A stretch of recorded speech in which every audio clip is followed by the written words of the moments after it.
Salut les amis, c'est Nico Genzi, bienvenue sur la nouvelle petite vidéo IMO du week-end. Donc ça fait un petit moment qu'on n'en a pas fait. On est encore dans le mois, on est encore au mois de janvier, donc c'est encore temps pour moi de vous présenter mes meilleurs vœux pour cette nouvelle année qui démarre.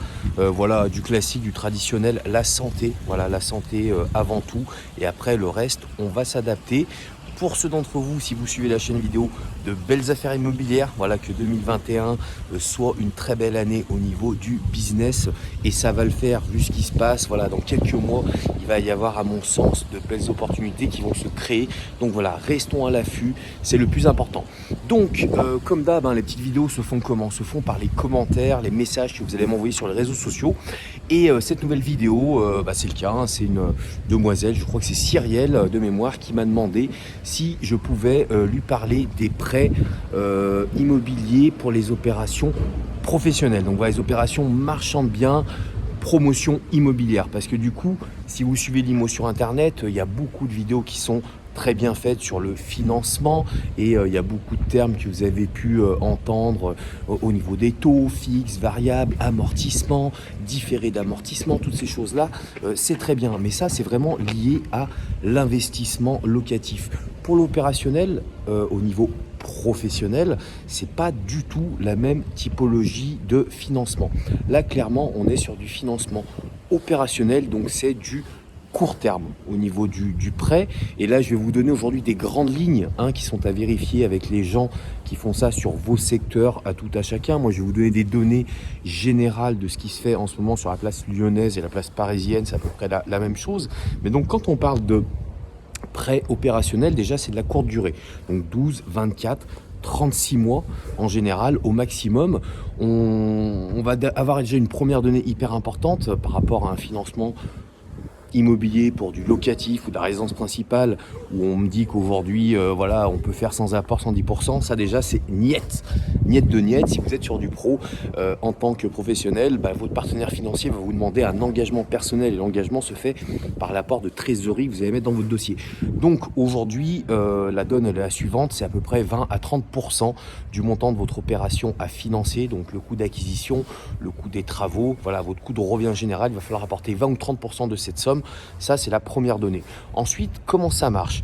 Même principe, vous le savez, quand on fait un prêt immobilier personnel, on a ce qu'on appelle des frais de dossier. Puis si on connaît bien son banquier, son courtier, on peut s'arranger pour que ça représente allez, maximum 500 €.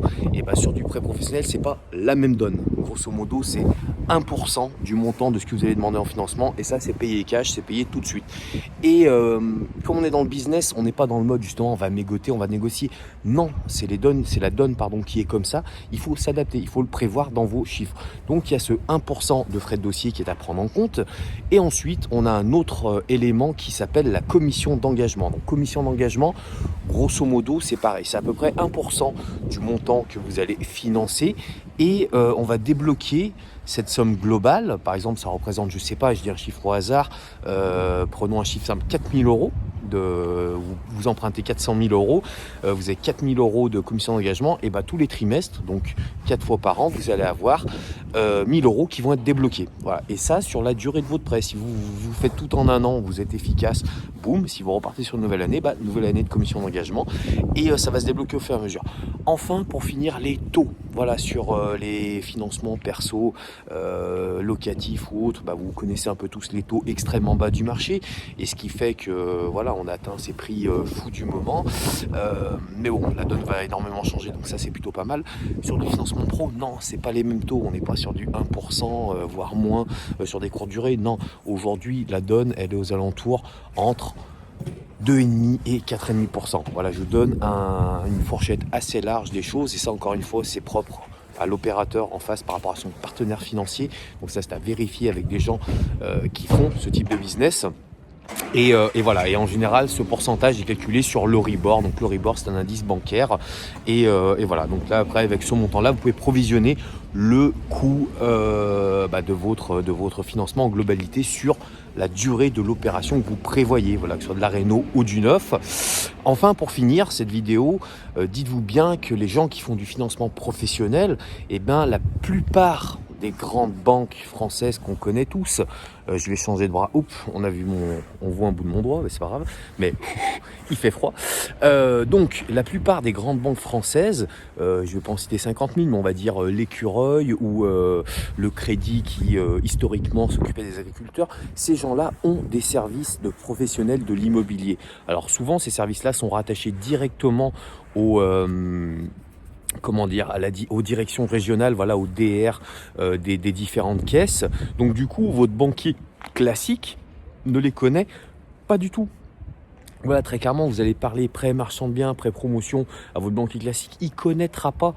Donc voilà, si vous avez à voir ce type de financement, renseignez-vous directement au niveau des groupes bancaires, s'ils ont des services qui s'occupent des professionnels de l'immobilier, et rentrez en contact directement avec ces gens-là. Voilà, donc ça, c'est les historiques.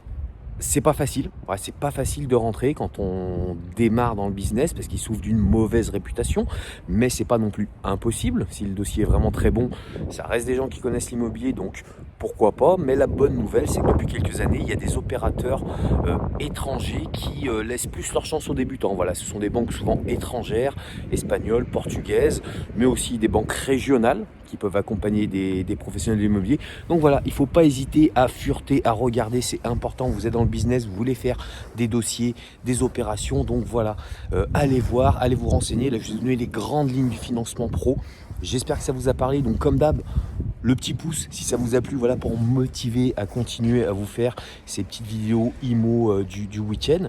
Et puis moi je vous dis à très bientôt pour la prochaine vidéo. Salut les amis.